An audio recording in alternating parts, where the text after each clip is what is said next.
Welcome back. All right, so as I've been doing during the preseason, 4 games on the board. I would love to tell you that these games were really exciting and amazing to watch from start to finish. One thing is this. So the lineups are getting closer and closer to what we're going to see on opening night, right? Because guys are getting sent down, waived, and all that. But the veteran players, you can tell they're playing at about, I'd say, 65-70%. So some of the hits they might throw during the regular season, they're not. And there's some sloppiness too. It's preseason, right? So with more veterans in the lineup and playing, and fewer of the guys who are, maybes, fewer of the young guys who are trying to impress, it does take some of the excitement out of the games. The excitement will be back in less than a week's time, but here we are. All right, so starting things off with Boston and Washington. Korpisalo versus Lindgren in this one. Early jump for Boston. The Bruins draw a power play. That's killed off. The shots were 4-0 Boston 5 minutes in. But we get a switch in momentum. Caps press at 9 minutes, and at 9:42, Leonard.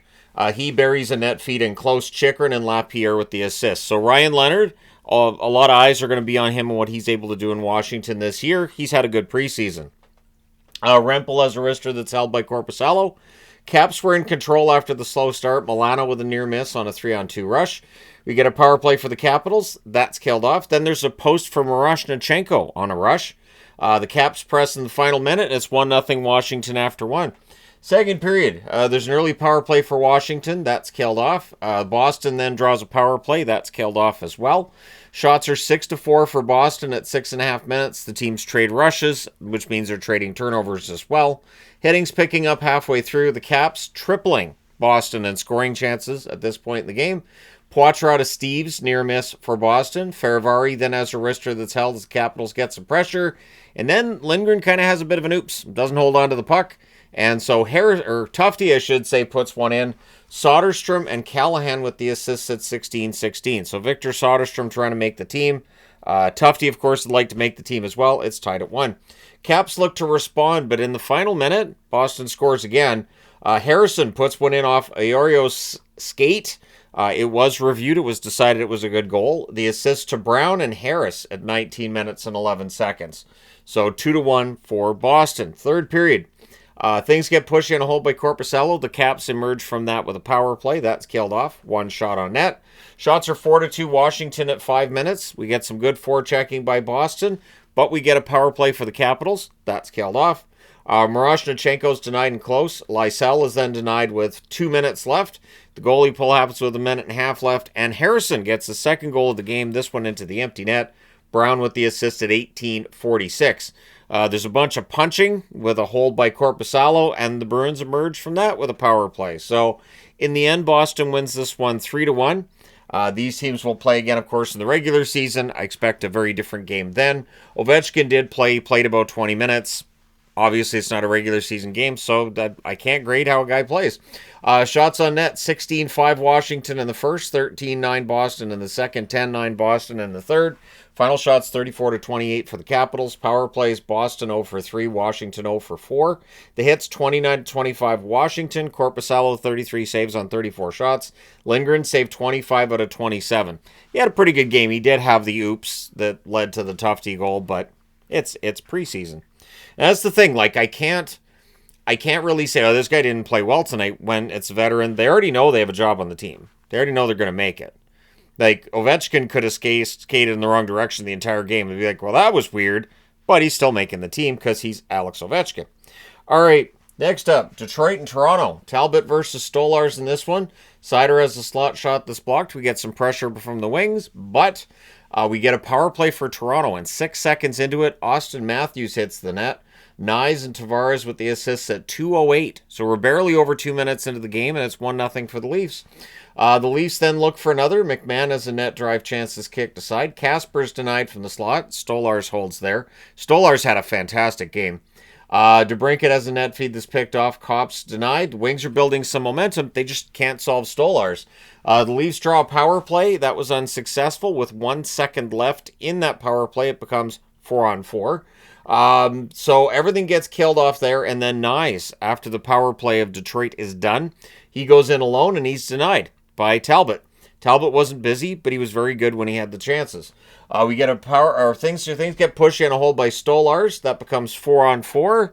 Nothing ends up coming out of that. It's 1-0 Toronto after 1. Second period, there's a power play for the Wings to start the second period, the whole 2 minutes. Then we get 56 seconds of 5-on-3. Not only that, but it's a 4-minute penalty that's called there. So lot of time, and there's that long 5-on-3. However, the Leafs and Stolars kill that off. The penalty kill, 4 for 4 at that point. The penalty kill, a very bright spot for the Toronto Maple Leafs in this game tonight. Wings go back to the power play. Gustafsson has a screenshot that saved that power play killed off as well. The Gustafsson chance, the only one that the Wings managed to get on the net during that. Then there's some highlight reel saves by Stolars that follow as he is keeping this game 1-0 all by himself, it seems. Shots are 14-2 for Detroit with 9 minutes left. 14-2. This is in Toronto. Not really entertaining the home crowd that much. Michelli has a slot shot that's held as the Leafs press. Berggren and Kasper are then denied back-to-back. It stays 1-0 Toronto after 2. Third period. Too many Wings on the ice, so the Leafs get a power play, and that's killed off. There's not a shot with that one. Kasper has a rush chance that's saved, and then at 5:03, Larkin scores to tie the game. The assist to Sherratt and Finney. Get Finney onto this team. I want to see it. Wings draw a power play. That's killed off. Edvinsson fires one wide on an open net. That was a prime opportunity. Finney then has a rush chance. That saved. The game opening up a little bit halfway through the period. Sandin Pellikka then has a shot that deflects wide. He's a good defenseman. I like the defense being put together here by Detroit. Brandzik Nygaard then has a slapper that's blocked as the Wings press, or I guess it's Brandzik Nygaard, isn't it? And then DeBrincat would bury one in close to give Detroit their first lead of the game, and it's Brandzik Nygaard with the assist at 12:28. Matthews has a rush chance that's kicked aside. The Leafs press with 2.5 minutes left. Larkin's tonight on a turnover. The Leafs would pull the goaltender, and Finney would hit the empty net. Sider with the assist at 18:37. So Finney with a goal and an assist in this one. Detroit wins 3-1. Either Finney makes this team or he's one of the first call-ups, one way or the other. Shots on net, Detroit leads the whole way. 9-8 in the first, 19-3 in the second, and 15-8 in the third. That is 34 shots over the final 40 minutes. Final shots 43-19 in favor of Detroit. Power plays Detroit 0 for 6, Toronto 1 for 3. They had nothing going 5-on-5. The hits 28-24 Toronto. Talbot 18 saves on 19 shots. Stolars 40 saves on 42 shots.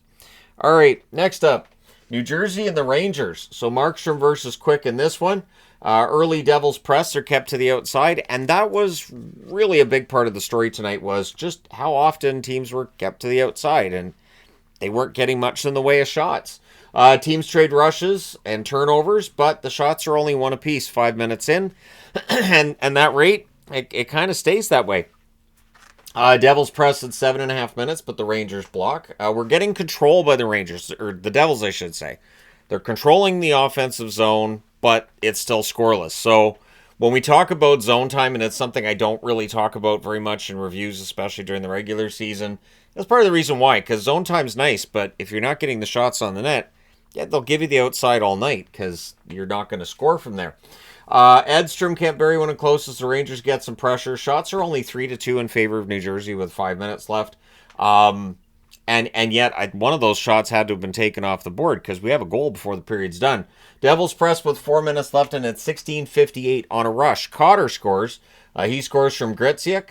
It's a 2-on-1 rush after a turnover by Rempe. Griciuk, I think his play has improved as the preseason's gone along, especially on the defensive side. I think it's got a little better. The Rangers press in the final minute, but it's 1-0 New Jersey after the first, even though they only had 3 shots, but the Rangers only had 2. So, yeah, second period. Sherry has a 2-on-1 chance that's held. He's still on a PTO. I think they're going to sign him. I think it's in the Rangers' best interest to sign Sherry and keep him around as a fourth liner. Glass is denied on a turnover, or on a rush, I should say, by Jonathan Quick. Heischer to Meyer, near miss at the net. The Rangers press at 6 minutes. Rangers are building some momentum at this point in the game. They had a lot of shots in the second period. But the shots on net remained low on both sides at this point in the game. Devils press with 9.5 minutes left. Trocheck has a rush chance that's held. There's some pushing. 32.5 minutes into the game. Combined, there are 11 shots for these teams. 11. So, quiet game.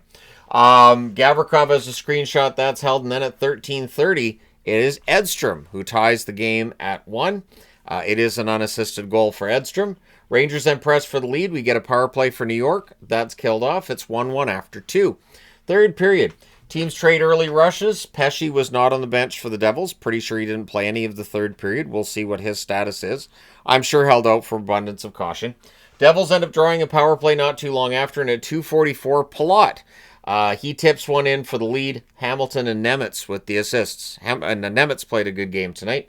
Shots are only 2-1 for the Devils at 6 minutes, but they really took the crowd out of it. Ranger fans very quiet in this game, and they just didn't have a lot to cheer about.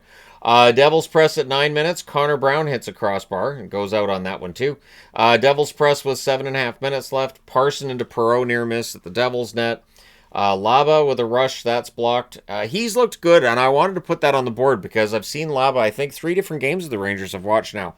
I would not be surprised to see him make this team.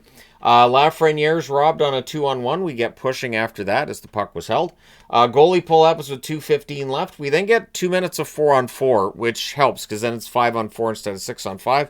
But in the end, the Devils still hit the empty net. Mercer with the empty netter from Hischier at 18:37. That's your insurance goal. The Devils win this one 3-1. Shots on net, 3-2 Devils in the first, 13-4 Rangers in the second, 6-5 Devils in the third. Final shots 20-13 for the Rangers. Power plays, Devils scored on the only one they had. The Rangers did not score on the only one they had. Hits 23-18 for the Rangers. Markstrom saves 19 out of 20. Jonathan Quick saves 10 out of 12. And if you're having any trouble sleeping tonight, catch a replay of that game. Just go for it. All right, next up, the Islanders and Philly. So Sorokin versus Eriksson in this one. Early power play for the Islanders, and Philly scores on it. This is a storyline we had a lot last season. We'll see if the Flyers are just as good killing penalties as last year, but this is going to bode well for them. Sanheim buries this one from Dvorak at 1:46. It was a nice pass by Dvorak, too, and Sanheim gets that one in the net. Flyers then finish the kill. That's the most important part, of course. Shots are 4-3 for the Islanders at 9 minutes. Michkov's denied as the Flyers press. I do like Michkov and Zegras together. I think there's a lot of potential with them being on the same line. We'll see if that remains the case during the regular season, but I think it could. Grabenkin couldn't bury one in close. Pelech then has a buzzer beater that's caught and held. It's 1-0 Philly after 1. Second period. Pulock's denied on a net drive. We then get a power play for the Islanders, and they score on it. Shabanov, who is a player who's been talked about a lot in the offseason that they brought in from the KHL, gets his first point of the preseason. The assist to Siplikov and Holmstrom at 3:45. He tips this one in via a 2-on-1 rush. Odd way to get a power play goal, but it works. Shots are 5-3 Flyers at 6 minutes. Eventually, the Flyers get the lead back. At 11 minutes and 10 seconds, Konechny puts one past a screen on zone entry. Sealer with the assist. 2-1 Philadelphia. And then 15 seconds later, the Islanders tie it. Lee goes 5-hole. Siplikov and Pulock with the assists. It's not a great goal.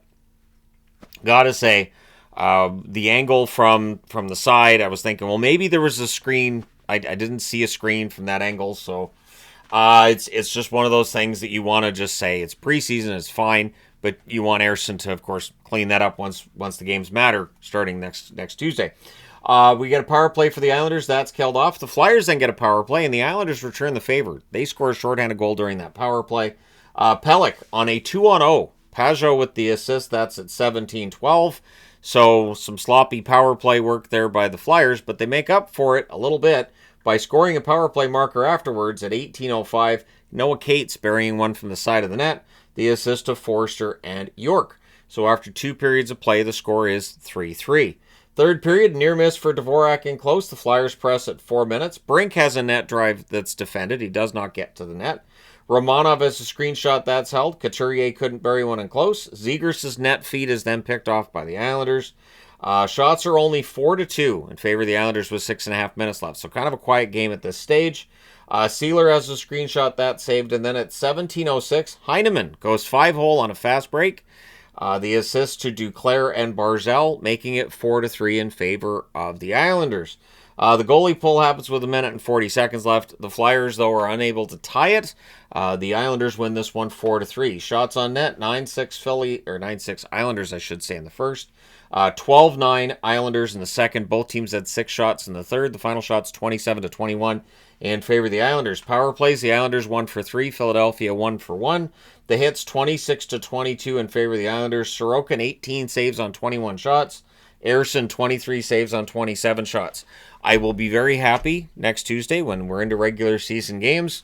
And it's not, I don't blame the players. I don't. And, it's fun watching hockey and seeing some of these players on the ice again, or some of the young guys like Finney for the Red Wings.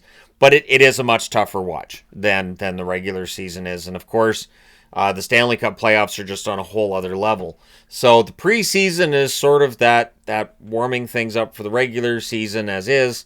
And a lot of the veteran players, they've already won jobs. So that desperation that we saw last week in some of those games, it is starting to become more and more difficult to find. And I would not be surprised to see that again on Friday and Saturday when those games take place. So let me know your thoughts in the comment section below. As always, hit like and subscribe in the event that you may not have done so already. I think one of the important things too, of course, and I'll say this as well, players want to make sure they're healthy for opening night. So I think that does affect a lot of the decisions that they make in the preseason. Plays that they might usually go for, they might be like, well, I don't want to get hurt. It's not a game that necessarily matters, so you let up a little bit, right? So, at any rate, let me know your thoughts. Hit like and subscribe in the event you may not have done so already. But it's still nice to have hockey back, isn't it? That being said, I'm done for now. I will talk to you again soon. Once I get the cursor where I want it to be. There we go. Now, I'm done.